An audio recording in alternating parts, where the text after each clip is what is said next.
All right, so a couple of lessons ago, you learned how to complete the square.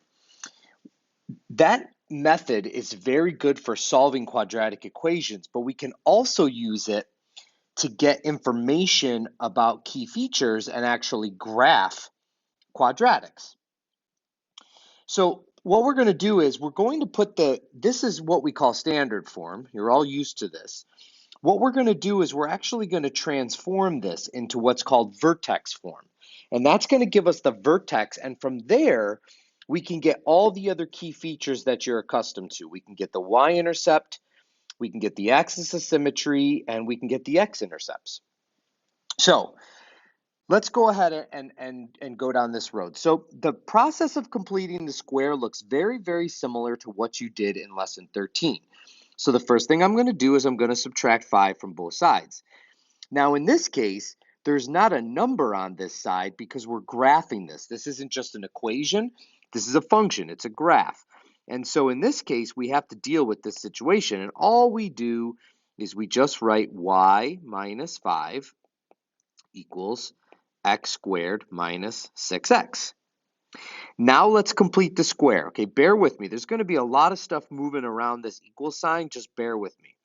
All right, so let's go ahead and complete the square. So in this case, remember that to complete the square, we're going to add b over 2 squared to both sides.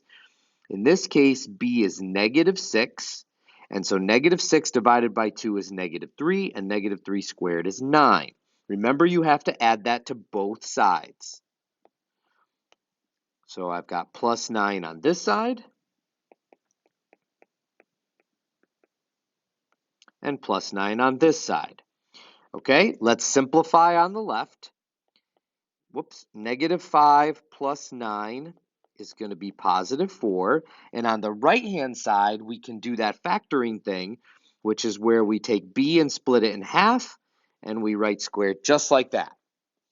And lastly, we're gonna get y by itself again by subtracting 4 from both sides, and we get y equals x minus 3 squared minus 4. Okay, this is what's called vertex form.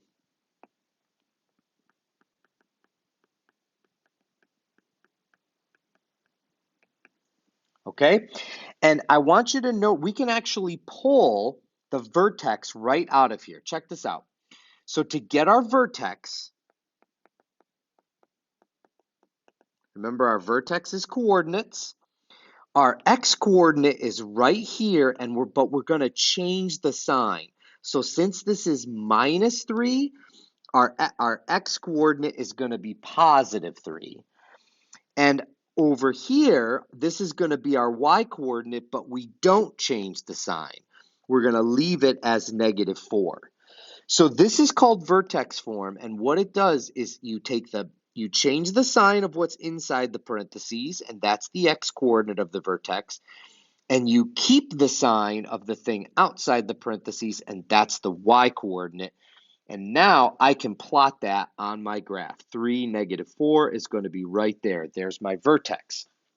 And since we know that the vertex sits on the axis of symmetry, I now know that that's my axis of symmetry. I don't even need to solve for it. So my axis of symmetry is going to be x equals 3. Remember that the x coordinate of the vertex and your axis of symmetry always match. All right, so what else can I find? Well, let's do the easy stuff first.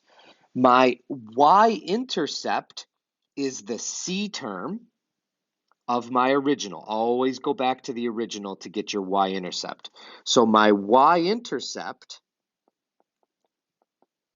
is going to be 0, 5. So I can plot that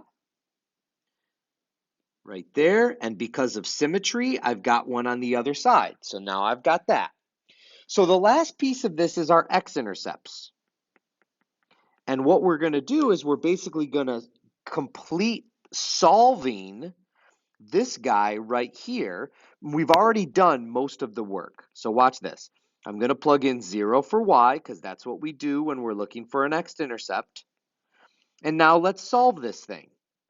I'm going to add 4 to both sides. You know how to take it from here. This is what you did in lesson 13. Take square root of both sides. So the square root of 4 equals x minus 3, and then add 3 to both sides. So I get x equals, I'm switching it around, 3 plus or minus the square root of 4, split off, and I get 3 plus radical 4, which is going to be 5, and 3 minus radical 4, which is going to be 1, and we can turn those into coordinates and plot them. 1, 0, and 5, 0. And there's all the pieces of my quadratic, so I can draw it in. So this is an alternative method of finding all the key features. And the real big thing here is this vertex form. And that we can find the vertex by changing the sign of the thing inside the parentheses, that gives me my x. Keep the sign of the thing outside the parentheses, that gives me my y. And I can also find all the other key features. That's how it works.